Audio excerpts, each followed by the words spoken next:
Good afternoon, good evening, good morning, wherever you are. We are here for our next invited talk. It is a pleasure for me to introduce Mauricio Velasco from Universidad de los Andes, Colombia. Mauricio got his PhD at Cornell University in 2007. Then he was an assistant professor at UC Berkeley, and nowadays he works as an associate professor at the Universidad de los Andes.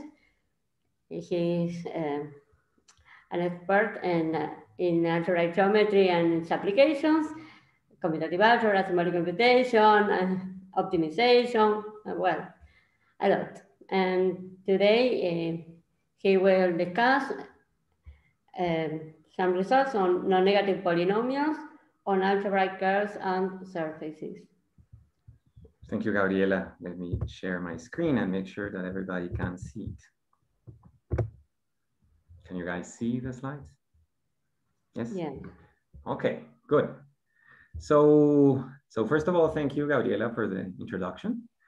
And thank to the organizers for the very kind invitation. So today I will talk about non-negative polynomials on algebraic curves and surfaces. Let's say the part that contains new results is work with several of my colleagues whose names I will describe nearer to the theorems because they are easier to remember that way. Okay, so the main character in today's talk are non-negative polynomials. So let me remind you quickly what they are. So a polynomial f with real coefficients in variables x1 up to xn is said to be non-negative on a subset of Rn if when you evaluate it at the points of this subset, you obtain non-negative real numbers. Okay, so f of alpha greater or equal than 0 for all alpha in x. The set of all the non-negative polynomials on x is always a convex cone, which is a consequence of the simple fact that if you take a non-negative polynomial and then another, the collection of convex combinations between them, it consists also of non-negative polynomials. And we will denote this main character of ours, this cone, via p sub x, or just p when x is clear from the context. Now, the main problem that we want to discuss about p is trying to find effective characterizations of p. In other words, we want a membership algorithm for px. What is that? So more precisely, what we want is a procedure which you give me a polynomial f, again with real coefficients in n variables, and it answers either yes or no to the question of whether f is or is not an element of p. And this answer needs to be derivable in only finitely many steps. So in that sense, is an algorithm. And the outline of the talk is going to be that we are going to try to approach this main problem in three parts. In the first part, I will describe mainly motivations. So why are we interested in this problem? Why is trying to find effective characterizations of P something that has usefulness besides the obviously intrinsic interest that determining what non-negative forms or non-negative functions are? In the second part, I will describe what is arguably the set in which we know the most about non-negative polynomials, which is non-negative polynomials in all of Rn. And I will describe the kinds of characterizations that are available to us. And then in the third part, which is the one that contains let's say the real core of the talk, where the new results are, I will describe some very recent characterizations of non-negative polynomials when the set X is not the ambient space, but rather when X is an algebraic variety. And more concretely, when X is either a real algebraic curve where we can solve the problem completely, or a real algebraic surface where we can solve it at least for some classes of surfaces. The results in part 3 are joint work with my wonderful colleagues from whom I have learned everything that I will tell you today, which are Greg Blekherman in the US, Rainer Sinn in Germany, and Greg G. Smith in Canada, which is a, let's say, multinational collaborative team in line with the spirit of the MCA Congress. I think that this kind of work is really suitable to what the Congress aims to foster. Okay, so let's really begin the talk. So first of all, why is characterizing this set Px something useful? So the way in which I will answer this question is by imagining that I actually had such an effective characterization and trying to see what kinds of consequences would that have. So my first example would show that if we had such a characterization, then we could actually solve the polynomial optimization problem on the set X. So what do I mean by this polynomial optimization problem? Okay, let's suppose that our subset X inside Rn is compact and that we are given our polynomial with real coefficients F. And we define alpha star to be the infimum or the smallest value that F can take among the points of X. And let's also suppose that for some reason, we don't really care why, we know that alpha star lives in some huge interval. I know that it's between minus m and m, where m is some very large constant. And what the polynomial optimization problem asks is that we find alpha star, or that at least we find a highly accurate approximation to this number alpha star. So exactly, that's what we want to do. We want to find the minimum value achieved by a polynomial using our membership algorithm. And the reason why you can do this is a very simple observation, which is that if beta is any real number, then beta is larger than alpha star, if and only if f of x minus beta is not in P, and that beta is smaller or equal than alpha star, if and only if f of x minus beta belongs to P. This equivalence is very simple. If you subtract too much, like when beta is greater than alpha star, the polynomial is negative at some point. And if you subtract too little, then the polynomial stays in P. And now how is that useful? Well, it's useful because then you can do the following simple procedure. Let's imagine that our interval is this, and that in this interval we know that we have somewhere here this minus m. 1 second. Okay. Yeah, here we have our minus m, this large constant, and here we have m. And somewhere in between there is alpha star, which we don't really know where it is, but it's here. And then what you do is you simply do binary search. You look at the midpoint of the interval, and then calling your oracle once, you know that the alpha star is on the right half of the interval.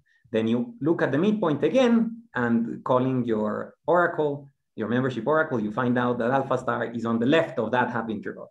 And so on. You keep looking at the midpoint, and then looking at the midpoint, and as you see very quickly, you can make sure that alpha star is contained in a very small interval. And more precisely, our membership algorithm used n times allows us to bound alpha star inside an interval of length capital M divided by the enormous number 2 to the n minus 1. So by using your membership algorithm n times, you obtain an exponential increase in precision. So if you had such an algorithm, you really can solve the polynomial optimization problem via binary search.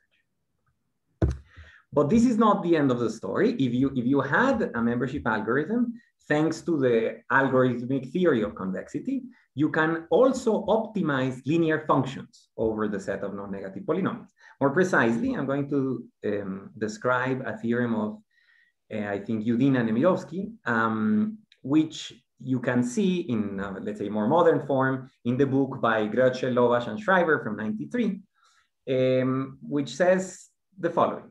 If B is a convex body means compact convex set with non-empty interior, and if you have a membership oracle for this convex set B, then you can minimize linear functions on B efficiently. That is, by only calling your membership algorithm a polynomial number of times.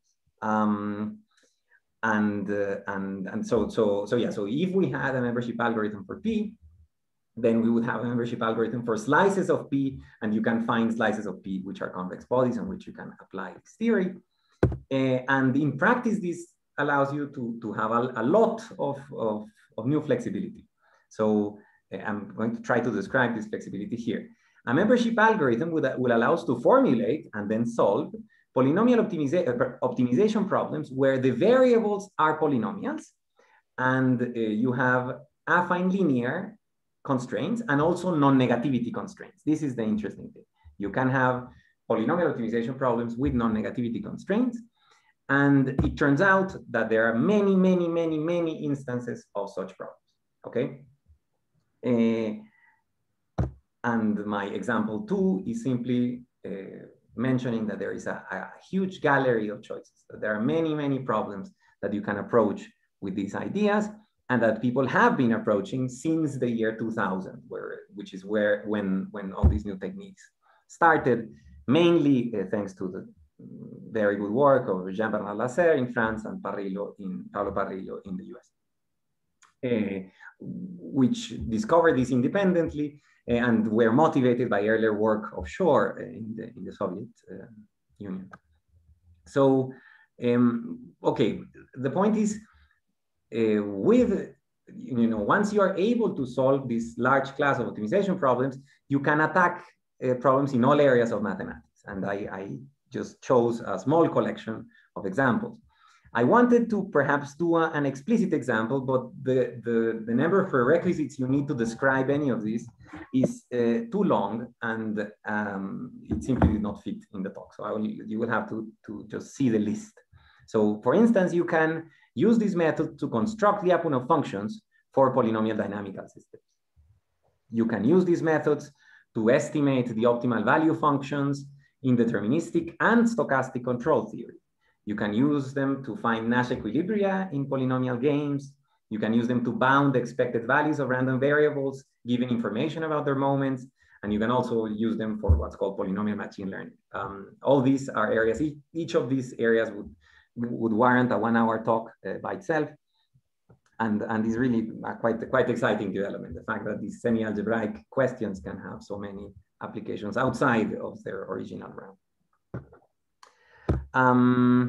So yeah, so this list of examples, I'm hoping will convince you that the tools of, once you have the membership algorithm we want, you can attack many problems. But when you see that a single idea is so useful, it allows you to model so many problems, one should, in some sense, expect that this idea cannot be too simple, okay? Perhaps this is too powerful. And this is what my last warning example tries to make precise. Turns out that if X is the discrete hypercube, that is, X is the collection of vectors in Rn whose entries are only zeros and ones, then optimizing quadratic polynomials over this discrete hypercube is an NP-hard problem. The reason is because it's extremely easy to formulate the maximum cut problem on weighted graphs as a special case of this, like Goldman and Williamson did in their original formulation.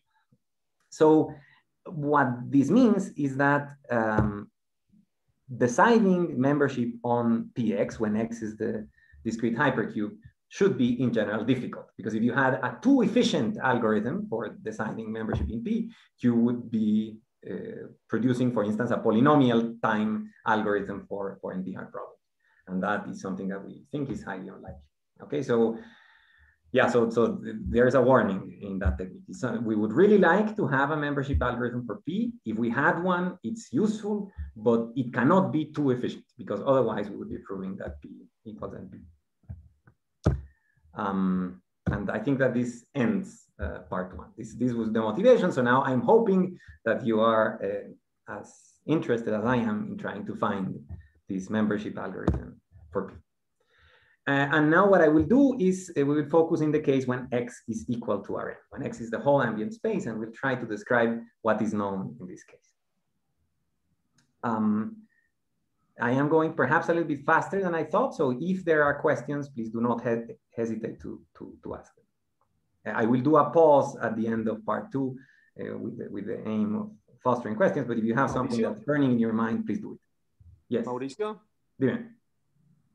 Is there any application when you actually need positive polynomials to work with positive? Yes, so the truth is, in most applications, the kind of certificates that people use are those that guarantee that a strictly positive polynomial has a certain representation. So basically, because the optimization problems you're dealing with are continuous, to optimize over the set of strictly positive polynomials or over the set of non-negative polynomials would give you the same values. And so in practice, having either of the two characterizations is equally useful. Thanks. You're welcome. Okay, so now in order to describe what happens in the case of Rn, let's discuss some basic ideas, some basic notation that we have. So first of all, sums of squares. So a polynomial f, again with real coefficients and variables x1 up to xn, is a sum of squares of polynomials if there exists an integer m and polynomials p1 up to pm with f equal to p1 squared plus p2 squared plus da da da da plus pm squared. I will use this term, SOS, to mean sum of squares of polynomials from now on. So for a quick example, the polynomial x squared minus x plus 1 is a sum of squares, as you can see in this expression here. It's obvious that every sum of squares polynomial is in fact an element of P. Yes, just because if you evaluate an expression of this type in a real number, you will obtain a sum of squares of real numbers, which is therefore a non-negative real number. And when you see this implication, it's very natural to ask whether the converse is true, whether every non-negative polynomial is a sum of squares. And is known since at least 1888 by a result of Hilbert that this is not the case. There exist many polynomials that are not expressible as sums of squares. Let me show you a quick example of this. Maybe the simplest one that's known is the Motzkin form, which is written there. So it's a polynomial in 3 variables of degree 6, and it turns out to be non-negative. The reason is non-negative is the arithmetic mean, geometric mean inequality. And proving the non-negativity, thinking in these terms is really very easy. You should try it as an exercise. And this polynomial is non-negative and is also not a sum of squares. And the reason it's not a sum of squares is basically a combinatorial argument depending on the monomials that appear on it. This is also not too difficult. You can do it as an exercise. However, the Motzkin form has a rather particular property, which is that if you take the Motzkin form M and multiply it by this red multiplier that I've written here, which is a sum of squares, by this red sum of squares, and you do the calculation, what you obtain is this polynomial that I have here in blue. Now, this polynomial has a rather particular structure. This term on the right is a square. So let's write it as p1 squared. And when I look at the term on the left, this is a square, this is a square, this is a square. This one is a sum of 3 squares. And so if I expand everything, since a product of 2 sums of squares is in itself a sum of squares, this whole this whole expression will expand as a sum of 3 squares, p3 squared plus p4 squared.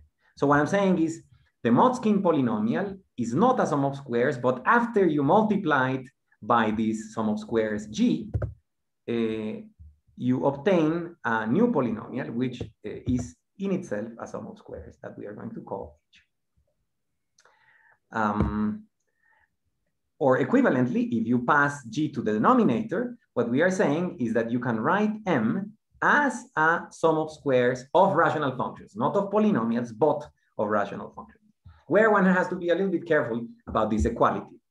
Obviously, what's written on the right and what's written on the left are not equal, because on the right, the expression is not even defined when x and y are equal to 0. So what I mean by equality as rational functions means that these 2 functions are equal at all points where both of them are defined. And nevertheless, this partial equality is sufficient to prove that m is greater or equal than 0. Why is that? Well, this is true because at all points where the denominator doesn't vanish, m is obviously greater or equal than 0 because it's written as a sum of squares of things. But by continuity, because the polynomial is a continuous function, this implies that m is greater or equal than 0 in the closure. Yes, and since the closure of the complement of the zeros of the denominator is everything, you from this expression can conclude, can guarantee that m is greater or equal than 0. So this expression is a proof that m is greater or equal than 0. And in particular, it is a proof of the arithmetic mean, geometric mean inequality for 3 terms. It's probably not the most illuminative proof of that statement, but it's certainly the shortest. And so you know, you observe that the Motzkin form has these properties, and so it's natural to isolate that in a definition. And that's what we do in the next slide. We say that a polynomial is a sum of squares of rational functions, RSOS, if there exist rational functions, h1 over g1 up to hm over gm, where the hi's are polynomials and the denominator is non-zero, such that f is the sum of their squares, just like we saw in Motzkin. And again, just like we saw in Motzkin, this definition of being rational SOS can be formulated in a slightly different manner, which I'm going to like more. This is going to be my favorite way of thinking of rational sums of squares, because it's the one that generalizes the easiest on varieties. So I'm going to read it carefully because we will use it later. So a polynomial f with real coefficients admits a sum of squares multiplier if there exist SOS G and H, which are non-zero, satisfying the equation f times G is equal to H. And these two properties are equivalent. If you want to pass from the one above to the one below, all you need to do is take a common denominator and multiply it on the other side. And if you want to pass from the one below to the one above, you just multiply by G on both sides and divide. And that writes f as a sum of squares of rational functions. So these two are exactly the same concept, but I will prefer the second formulation. Okay, so now we have this concept of rational sums of squares, and we can arrive at the so-called Hilbert's 17th problem. So motivated by foundational concerns, trying to capture the concept of non-negativity, Hilbert asks in his 1900 address to the International Congress of Mathematicians a series of 23 famous problems, of which one was this one. Are the following two conditions equivalent? The first one, that f belongs to P, and the second one, that f admits a sum of squares multiplier. That is an equation, f times G equals H, where G and H are non-zero sums of squares. And as we observed, if you have an expression of this form, then f is automatically non-negative. You just divide by G and use continuity, so that implication is immediate. And the real content of the theorem is in this red arrow here. The question was, is everything that's non-negative writable in this form? And it turns out that in 1927, Artin showed that the answer is yes. Every non-negative polynomial admits a multiplier, and therefore these are just two equivalent ways, or these are two equal sets of functions. So that's Hilbert's 17th problem. And of course, one sees that and it becomes natural to think of our original problem. Can we use Hilbert's 17th problem to characterize non-negativity effectively? Let's try and see what happens. So the question is, yeah, can we use Artin's theorem to decide membership in P? So you give me a polynomial of degree 2D and ask me, is it the case that f belongs to P? So since I want to use Artin's theorem, what I'm going to do is the following. First, I choose an integer, t, and I search for a multiplier of degree at most 2t. Yeah, I start from my integer and I look for a multiplier of degree at most 2t and another h that will satisfy the equation f times g equals h. How do I do this search? I will explain in a second, but believe me for a moment that I can do it, that if you give me a degree, I can search for this f and g. So after I search, what happens? Well, there are basically two possibilities. In the first case, I actually find g and h, and if I find g and h, then dividing h by g, I can conclude that f belongs to P. So in that case, the answer is yes, good. And the other possibility is what? Well, that I search for my multiplier G, or for my pair GH that satisfies the equation, my pair of sums of squares, G and H, and I fail, yes? But if I fail, if the search reveals that there is no such thing, the reason could be one of two possibilities. One is that F is not in P, so that G and H cannot exist. And the other is that I need to look in higher degree, that my choice for T was wrong. And so in the second situation, I don't know what to do. This doesn't yet answer whether or not F is in P. And so because of that reason, or rather the observation that one makes is that if we had bounds on the degree of the SOS multiplier G, then we could transform Artin's theorem into a membership algorithm. Why? Because if I search in a degree that is sufficiently high, bigger than the bound that I have, and I don't find it, I can guarantee that the answer is that F is not in P. Okay, so in order to transform Artin's theorem into a membership in P algorithm, I need to be able to do two tasks. The first one is this. Given degree bounds, I'm going to try to search for G and H. I need some procedure to do this. And first of all, I need to have such degree bounds. And so these 2 points are the ones that I'm going to be thinking about next. Yes, if somebody gave you a degree bound, how do you find G and H? And second, what kinds of degree bounds are available for Artin's theorem? So let's focus on problem 1 first. If you knew a degree bound, how do you find G and H?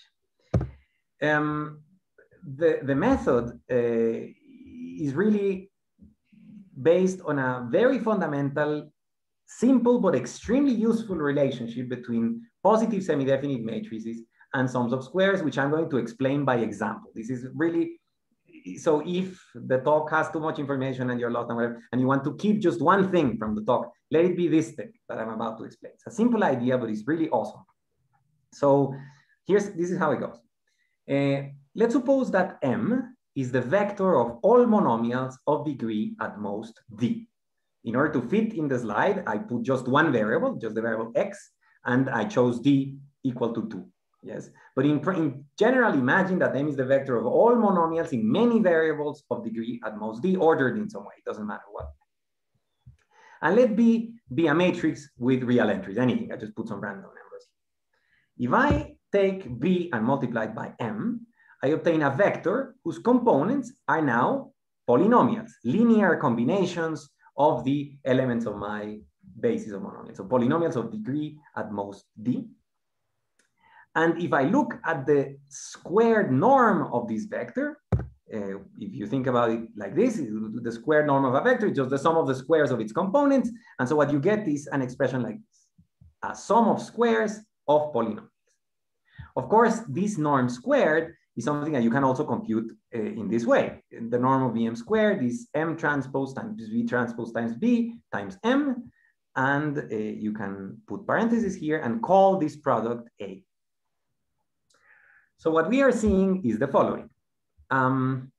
There is a collection of matrices A, which are those matrices of the form B transpose times B. So in particular, these matrices are symmetric, that have the property that when I multiply by M transpose on the left and by M on the right, the result is a sum of squares of polynomials.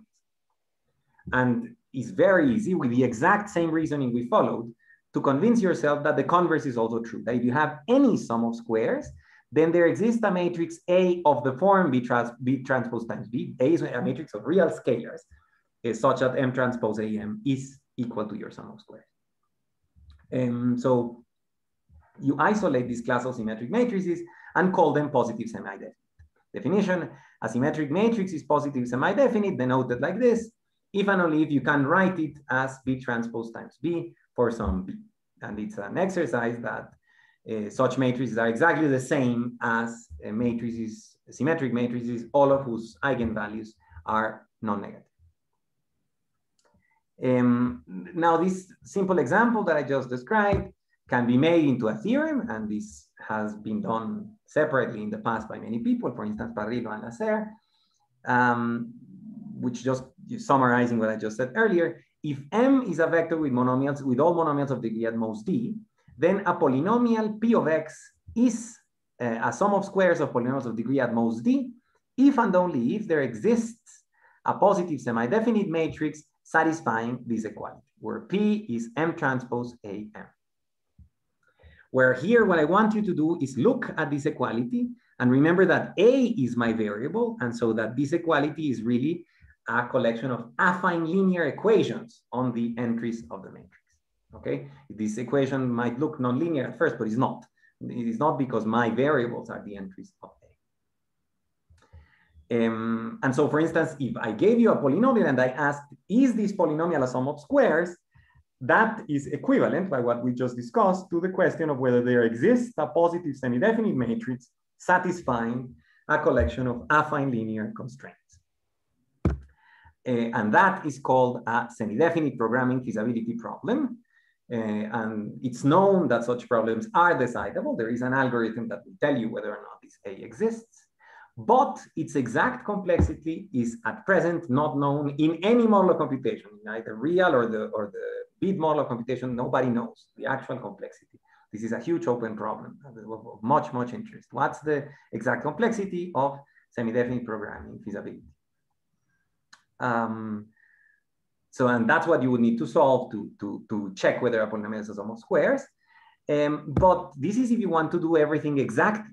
But it's also possible to approach these problems numerically. So you can find approximate solutions numerically in polynomial time via interior point methods for semi-definite programming.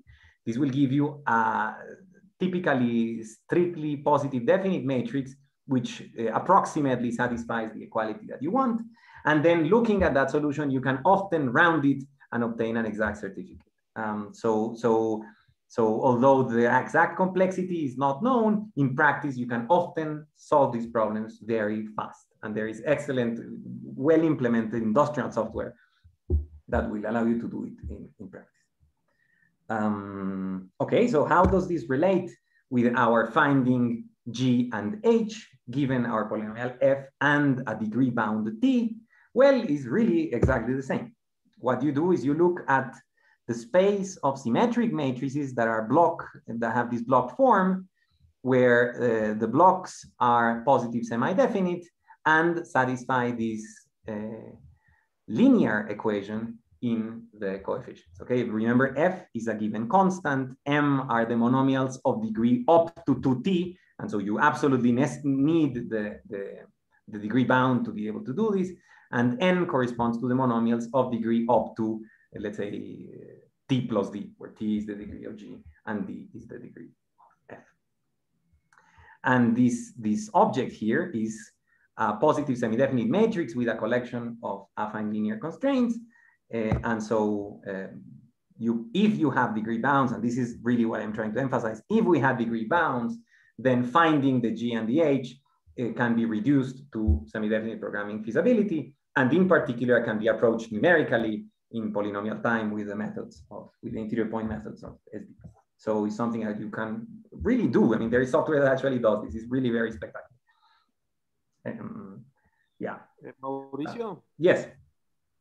Yes. So, but in this problem, so the size of the matrices is not bounded. It's not bounded. Yes, it is. Well, I mean, if the degree 2t is known, if I told you the degree 2t is, I mean, if you gave me a specific t, and since I know the degree since I know the number of variables, the number of monomials in these degrees is finite, and therefore you know the size of the matrix. Yeah, what I'm saying is, if the number of monomials of degree d in n plus 1 variables is n plus d choose d. So the size of the matrix grows quite quickly with the degree. But if you have degree bounds, everything is of finite size. Okay, it may be huge, but maybe huge. Oh yeah, nobody's saying yes. That's right. Maybe huge. And these approaches have scalability issues, which is why people like me think a lot about linear approximations rather than semi-definite. But that's the subject of another talk, unfortunately. Okay, so now, nevertheless, all these depend on this if we had degree bounds. Yes. So this is what we do. Let's look at what we know about degree bounds. And here, this is the slide with, let's say, good news and bad news. So the best bounds we have at the moment on Artin's theorem come from the theorem of Lombardi, Perrucci, and Roy from 2014. What their theorem says is that if f is a polynomial of degree d, which is non-negative and has n variables, then you can certify its non-negativity with a rational sum of squares representation where the degrees are bounded above by this tremendous quantity, 2 to the 2 to the 2 to the d to the 4 to the n. So this is good news, first of all, because this number is finite, okay? So indeed, one can transform Artin's theorem into a membership algorithm for P. You just have to wait until you reach this degree. And if you haven't found a multiplier there, the multiplier simply doesn't exist. On the other hand, if you really have to wait until this number is reached, then the algorithm is not useful at all. This number is infinity when n is 2. Yeah, this is just not it grows too fast. But on the other hand, this theorem is only an upper bound. We do not have a matching lower bound or anything of the sort. And again, this is something where I think it would be very exciting to have lower bounds that try to match this complexity. And I honestly doubt that this upper bound is very close, at least in average cases, because people who do these things practically use certificates that are much more special than Artin's theorem and actually can solve reasonably large problems. And so the practical experience suggests that it doesn't grow like this. But nevertheless, this is not known. I mean, it could be that the worst case is really like this. We really don't know. It would be good to know. So what we did and what motivated our work, which is what I'm about to describe, is to focus on a problem which is in some sense simpler. Instead of thinking of Rn in all its glorious n-dimensional complexity, we thought, let us focus on subsets of Rn where perhaps the question is easier, the question of trying to understand the behavior of multipliers. So we ask, can one make sharper statements if we restrict to subvarieties of X? So what do I mean by sharper statements? I mean not only upper bounds, but upper bounds that have accompanying lower bounds, that we know are really reflecting of the reality of multipliers. And more importantly, the second question, which is kind of vague, but I like a lot, one would like to know, how do these statements look like? So what I mean is, if I look at this upper bound, I would like to see that this upper bound depends in some way that I can understand on the geometry of the subvariety X. Yes, doing so would give us some real insight into non-negativity from a geometric point of view. And so this is what we try to obtain bounds which are geometrically motivated and that we can understand. And we try doing this for varieties. And so far we have been successful on curves and partially successful on surfaces. And that's what the third part of the talk is going to be about, non-negativity on varieties. So maybe just to organize myself. So yeah, the organizer suggested that we should make a small break for questions. So I think that this is a good time for questions. And also, could I ask how much time do I still have for the talk? We have half an hour. Half an hour, okay. Oh, sorry. 20 minutes. 20 minutes, okay, all right. So I have to, okay, good.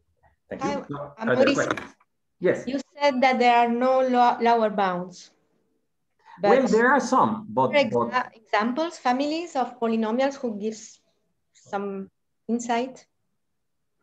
So I can show you what we know about curves, and then we have upper and lower bounds that match. So for curves, we really understand the problem.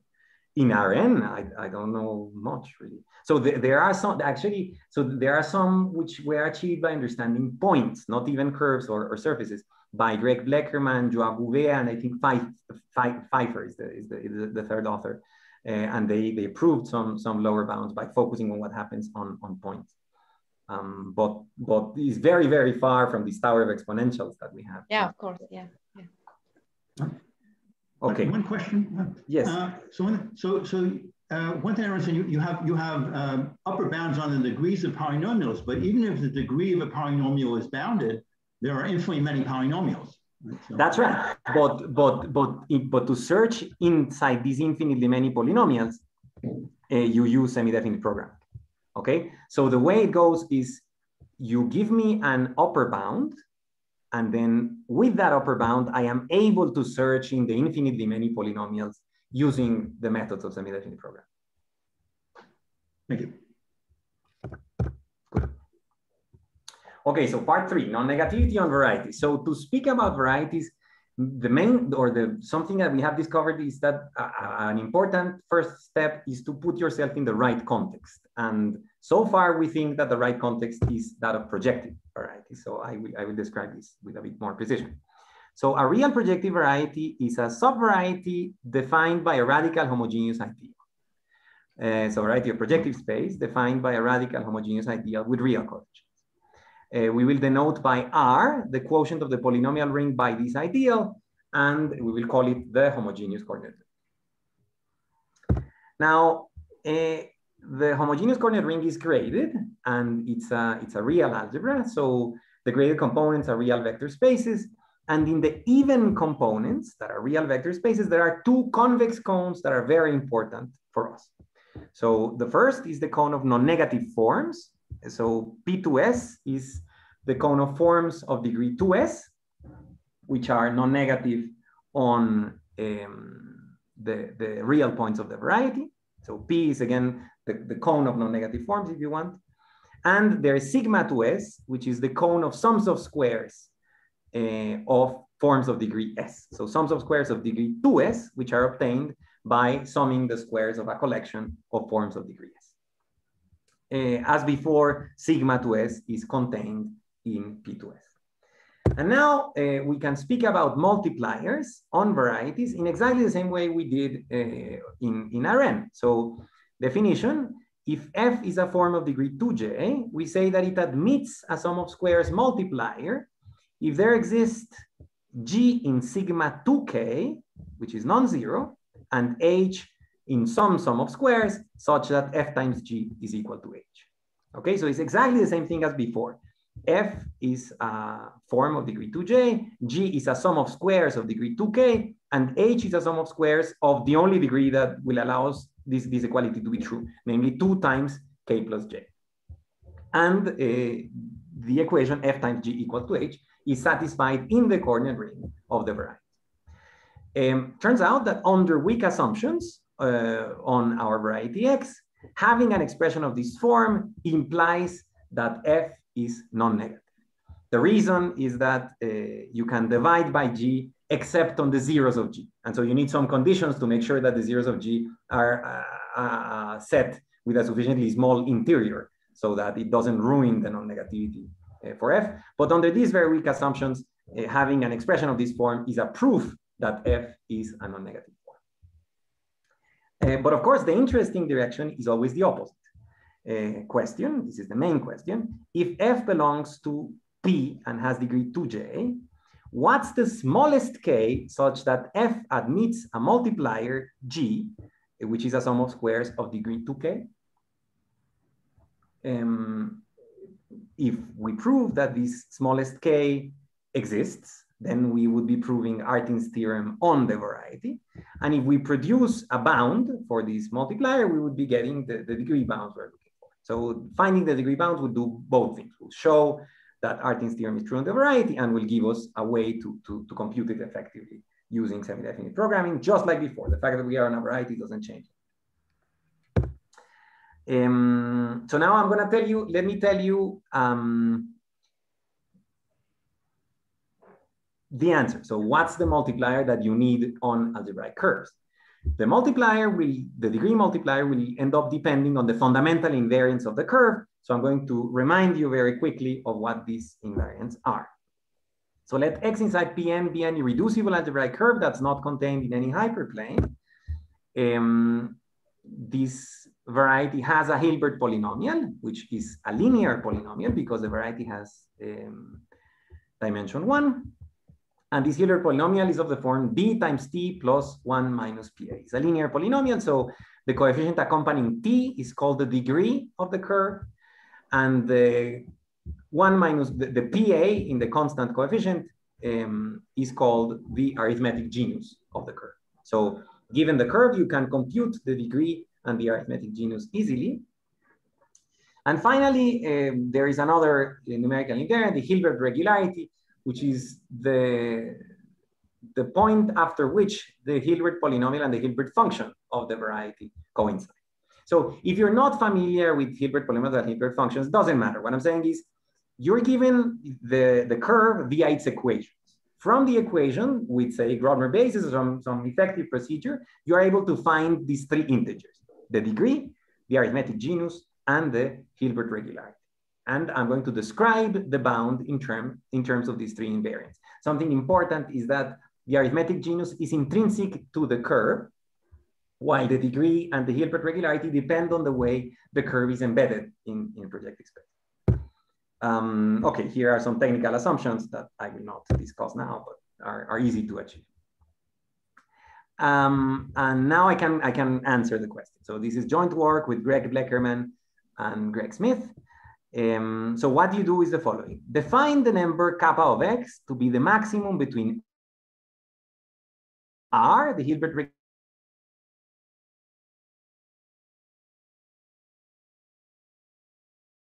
compute this number, and then the following equivalence holds. F belongs to P to J if and only if F admits a sum of squares multiplier G of degree 2 times kappa of x. So from the equations, it's easy to get kappa of x. And from there, you know how large a semi-definite program do you have to solve in order to certify that F belongs to P. So this is the membership algorithm that we wanted on curves, okay? Of course, in principle, all the theorem is saying is that kappa is an upper bound for the smallest degree of a multiplier. But it could be, in principle, that the multiplier is much smaller. Turns out this is not the case. And that's what the next theorem is about. We proved that the kappa above is the best possible in the following sense. For every n greater or equal than 2 and every j greater or equal than 2, there exists some non-singular totally real curve inside that projective space and some polynomial non-negative on the curve, which does not admit a multiplier of degree any smaller than kappa of x. So that, or rather than twice kappa of x. So this is really the best possible kappa, and it simply cannot be improved over all curves. So why is this interesting? So on the one hand, it provides us with really new algorithms. We can solve all these optimization problems on algebraic curves in the best way possible. But to me, more important than this is the fact that the bounds the qualitative structure of the bounds. It's well known in algebraic geometry that as the genus grows, the algebraic geometry of a curve becomes more and more complicated. But this is the complex algebraic geometry. It turns out, because of our result, that also the real algebraic geometry of the curve becomes more and more complicated. Certifying non-negativity requires greater and greater effort as the genus of the curve increases. And this matching between complex and real is really something that we find fascinating. That is really, it suggests that the two things are intimately related, at least for curves. Now, how do you prove such a statement? I really don't have time to say much, except that the proof comes from what's called convex algebraic geometry. So it's a marriage between algebraic geometry and convex geometry. Specifically, what happens is this: given f of degree 2j, you can look at f times any sum of squares, this pink cone, and you can look at sums of squares of the resulting degree, which is this green cone. And the way in which these two convex cones behave can be only one of two, like is shown in this slide. In this left-hand side, there is no multiplier because f times sigma and sigma intersect only at the origin, while in this right-hand side, there are plenty of multipliers. Any element of this intersection will serve as a multiplier. F times g is equal to h. So the way the proof goes is you assume that there is no multiplier. So you assume that you are in this situation. And this implies, because of the separation theorem for convex sets, that there is a linear function separating these two cones. And then somewhat detailed arguments make this separator impose constraints on the Hilbert function of the curve. And these constraints bring you to a contradiction. And that contradiction shows the existence of the multiplier you're looking for. But in order to achieve this contradiction, the main point is that the convex geometry of the spectrahedra that are dual to the sum of squares cone is really like a fundamental part of the argument. Now, there is no reason to only run this argument on curves. In fact, one can run this argument on every variety, and we did. We proved a bunch of theorems that you can do it. And this gives you inequalities on all varieties. But it turns out that these inequalities are useful only on curves. For varieties of higher dimension, they give you no information. They are kind of trivial.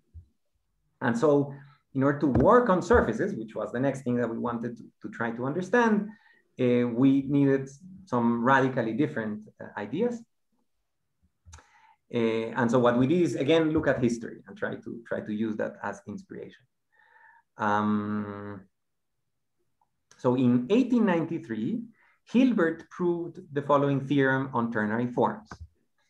Ternary forms means forms on 3 variables. So if f is a ternary form which is non-negative and has degree 2j, then there exists a multiplier g of degree 2j minus 4 and a sum of squares h such that f times g is equal to h.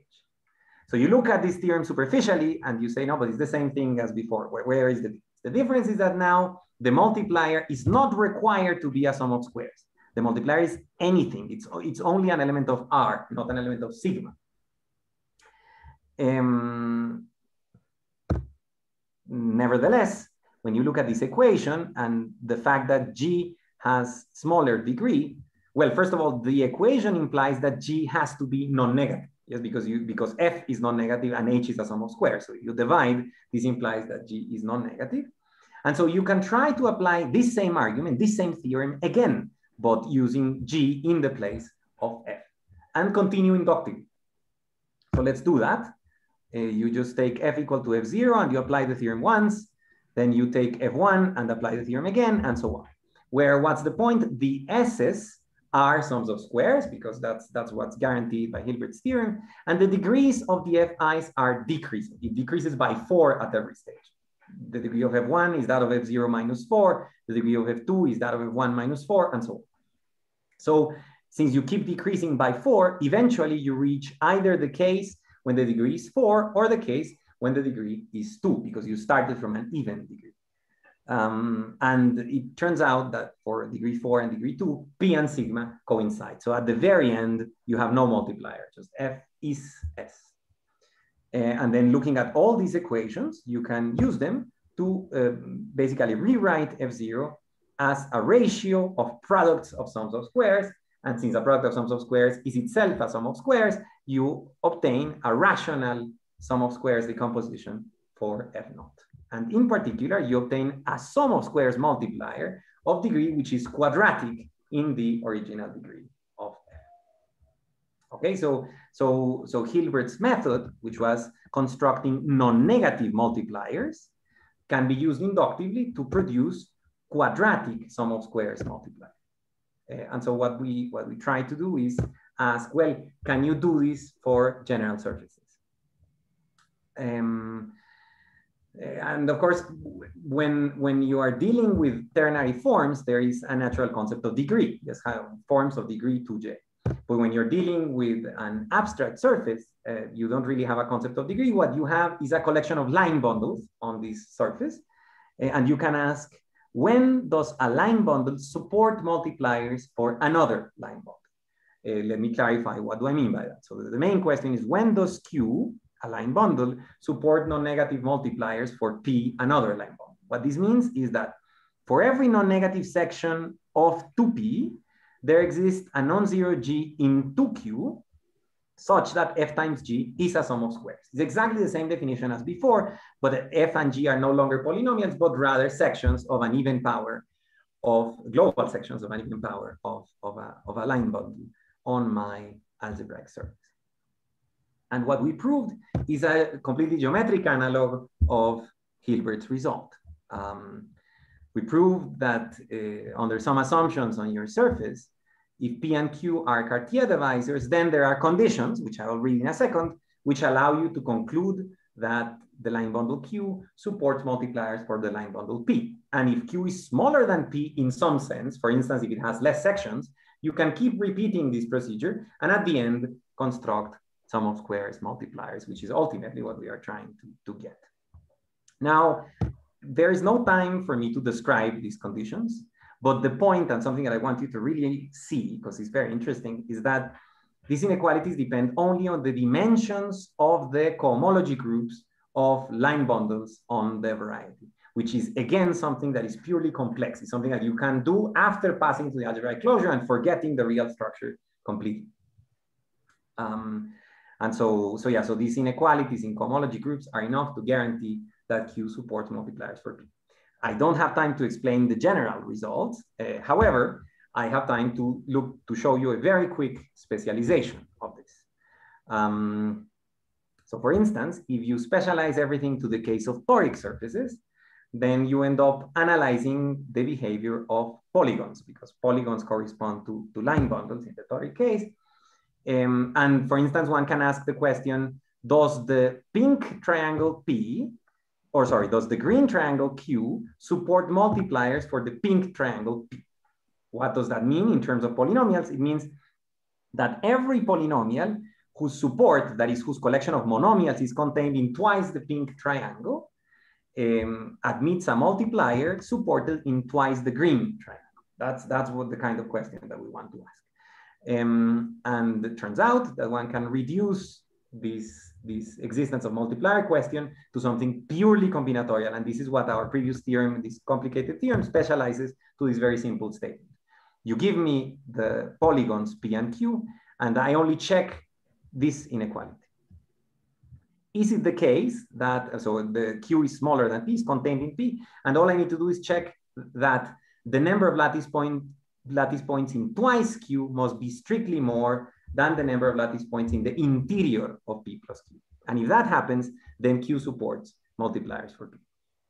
So as a special case, I leave as an exercise to the interested observer that you can use this inequality to prove Hilbert's theorem in one line.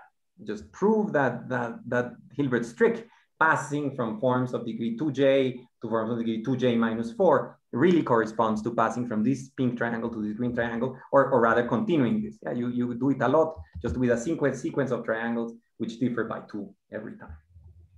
And you verify this inequality, and that proves for you Hilbert's theorem. And then, okay, once we have a tool for constructing non-negative multipliers, we can try to use Hilbert's inductive argument, and at the end obtain sum of squares multipliers, and we did. I think that I'm running a little bit short on time, so I will not describe this in too much detail, but at least let me enunciate the theorem. Our theorem says the following: if X inside Pn is any ruled surface, a ruled surface means a surface that's birational to a product of a curve times P1, then you have an effective version of Artin's theorem with a small quadratic degree on the multiplier. So F belongs to P2J if and only if F admits a sum of squares multiplier G of some degree on the order of J squared, and this works for all ruled surfaces. A ruled surface is a class of surfaces that contains many things. It contains all toric surfaces, contains all del Pezzo surfaces, and also contains many irrational surfaces that you can obtain by letting C be a curve of high genus cross P1. So these does contain a large class of surfaces. However, and maybe this is the last comment I want to make, we also can prove that the inequalities that we need for the method to work fail whenever the codata dimension of the canonical divisor is greater or equal to 0. So again, we see the same phenomenon that appears over and over. As the canonical divisor becomes more and more positive, so as your surface becomes closer and closer to general type, stuff becomes much harder. You cannot certify non-negativity as easily, and in fact, our methods don't work. We don't know what to do with, for instance, surfaces of general type. But even within ruled surfaces, if you look at the sectional genus of the ruled surface, the higher it is, the slower that this OJ squared actually behaves. So again, we see a perfect matching between the complex geometry and the real geometry, which we find to be beautiful and very intriguing. With that, I think I'll leave you with some references, and I thank you for your attention.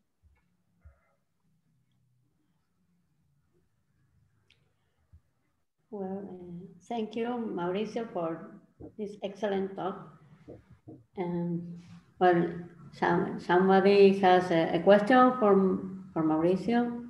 Maybe just a very quick remark before the question. There are three references here. The second one is a recent article that we published in the notices of the AMS. If somebody is interested in this subject, this might be a good way of getting introduced to it. Because it's written for a more general audience. It's not really like a hardcore research article, but rather a survey and an overview of kind of this approach.